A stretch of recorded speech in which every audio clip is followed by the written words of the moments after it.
My name is Mr. Tuba. I teach second grade here at Tuba Boarding School.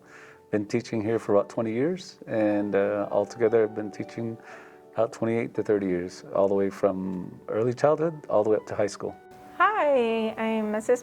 Tuba. I'm a second grade teacher here at the boarding school. I've been teaching here for 20 years, kindergarten through second grade, all grades, and I love it. Hi, good morning. My name is Mrs. Flores. I am a kindergarten teacher here at Tuba City Boarding School. I've been teaching for 17 years now. My name is Leslie Austin, and I'm a fourth grade teacher. And last year I was a fifth grade teacher. Before that, I was a second grade teacher. Hi, I'm Ms. Kalis. I teach all subjects this year. Hi, my name is Mr. Young. Hanagatin Dishlink, Kitachini Bachichin, Shed Auto Not Coordinate Kachini Eda Shinale, Tich Eje Detnasha. So I'm from Rough Rock, Arizona. Put in 8th grade as the culturally responsive STEM science teacher. So STEM stands for science, technology, engineering, arts, and mathematics. But my area of expertise is mathematics and sciences. The reason why we have you here today is because we wanted to ask you a few questions on how we can make math more inclusive for our Native students. I think it's important. One word comes to mind, I think diversity among our people. In the past, when we went to school, in grade school, it was just mainly written from a the dominant population's perspective. And when students see, their lives represented in textbooks, from a variety of diverse backgrounds, then they feel like they have part ownership, and then the learning becomes theirs. I think that's the biggest thing, but that includes Native American, Hispanic, African American, all of those, what we used to think as minority groups. I think it's important that we diversify our textbooks to include everybody. So I think that's the biggest part. I think it's important because math has always been within our cultures and our traditions. And I think our ancestors, without using textbooks or paper and pencil or computers, were able to do math with different aspects of their daily lives. And I think we need to utilize that knowledge that we've already had before and bring it back into the classroom. Indigenous representation, I think, is important because a lot of our technology is based on things that are happening off the reservation. And so if we improve our teaching and make it more relevant to the students culturally based, it'll help the students understand the concepts easier so that they can apply it to whatever they're seeking when they grow up, like in engineering or even in construction, or even as a teacher if they come home, they could apply those concepts. I like to maybe think about what's going on in the world right now currently. It's amazing to see all this indigenous representation in TV shows, in movies, in books up there. I have Ancestors Approved. Last year I read Hero of the Water Monster with my kids and Race to the Sun. And it was cool to see the kids get excited about those books because they're like, oh, they're talking about hot Cheetos, or they're talking about sheep, they're talking about Nellie's house, Grandma's house. And it's relatable. And I felt like it was much easier to teach the curriculum, the comprehension skills and things, because the book, they saw themselves in it. And with math problems right now, we're looking at different problems with cell phone bills, grocery bills, and things like that. But it would be cool to see word problems that are meaningful to the kids, like, I don't know, going to the store and buying a slush puppy or something like that, something that's familiar with them, like stuff that they would want to buy, and it might make it more meaningful and relatable, just because it is so important that these kids see themselves in literature and also in math problems and things. I think that the most important thing is rehumanizing mathematics. A lot of our children don't see themselves in mathematics. As it is, mathematics, there's a fear of mathematics that we want to collapse. Math is already hard as it is, but we don't see ourselves in mathematics. So for me, the way I teach it, I teach mathematics through Navajo culture. And I'm doing the same thing with the STEM class, culturally responsive STEM. So, I think that if the kids can learn through mathematics, if they learn through their culture, and they see themselves through their culture, that they will have more meaning of learning and understanding the world around them.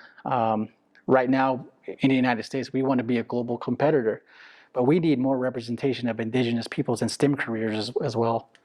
So I think that if we're going to better our infrastructure here on the Navajo Nation and the Hopi Nation, if we're going to better our lives, it has to go through education.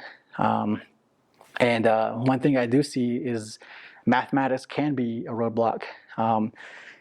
Math is stopping a lot of people from pursuing their degrees because of our, I guess you could say, math illiteracy. And again, it goes back to the fear of mathematics. So if we can figure out and understand and have fun with math, then I think we can break through a lot of barriers. Was how do you think that we can improve the math curriculum for specifically the Navajo and Hopi students here at the boarding school, the majority of them? Our native culture. So like with mine, I do a lot of the Navajo language in here. So like colors, counting, numbers, patterning, you can do a lot of that.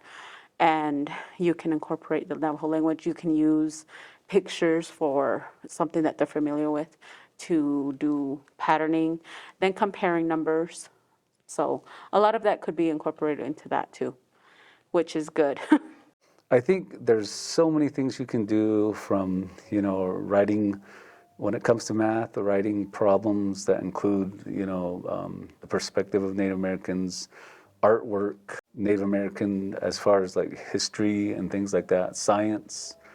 There are all those things. So I don't feel like it's just math in general, but I think all the curriculums could include things like that. Myself, I have a mixed heritage. I'm half Hispanic and half Hopi.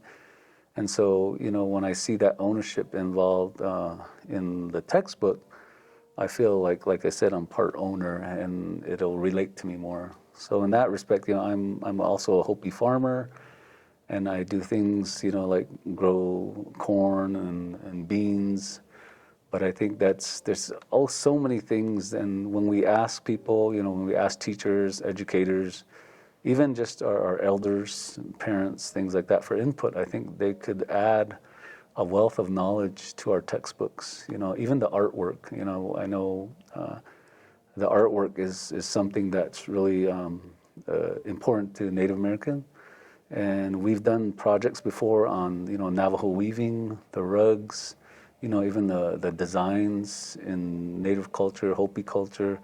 All of those things you can include in the math curriculum. You know what I mean? And there's so many resources. I almost feel like it's infinite when you think about it. We just got to get everyone's perspective and then put it in there, and have somebody willing to take the chance to do that. So I think just using their own background knowledge that they're familiar with, like hogans, teepees, even the names that are in the textbooks, with math problems using words that relate to like cornfields or sheep or, families, or even some ceremonies, just kind of relating to that.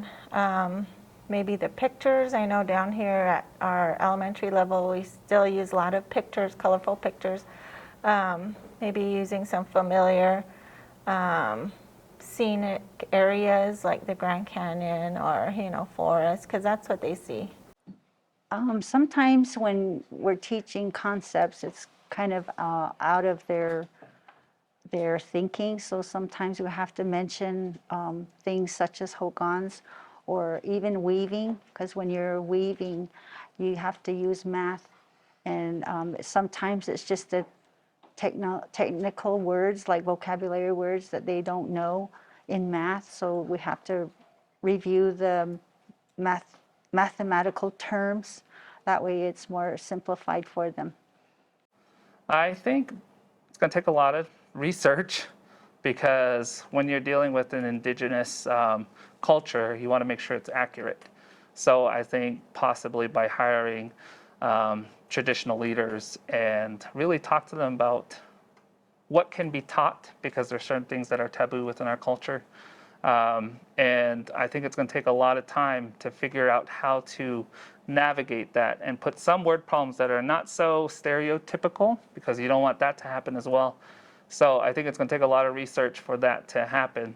Again, talking with cultural leaders, also possibly looking at Native American artists, because our Envision math books have artwork, and the people don't necessarily look like us. They're either white, Hispanic, or African American. You really don't see any kind of like Native American representation. I mean, some people that are brown in there, yeah, you could probably tweak it there.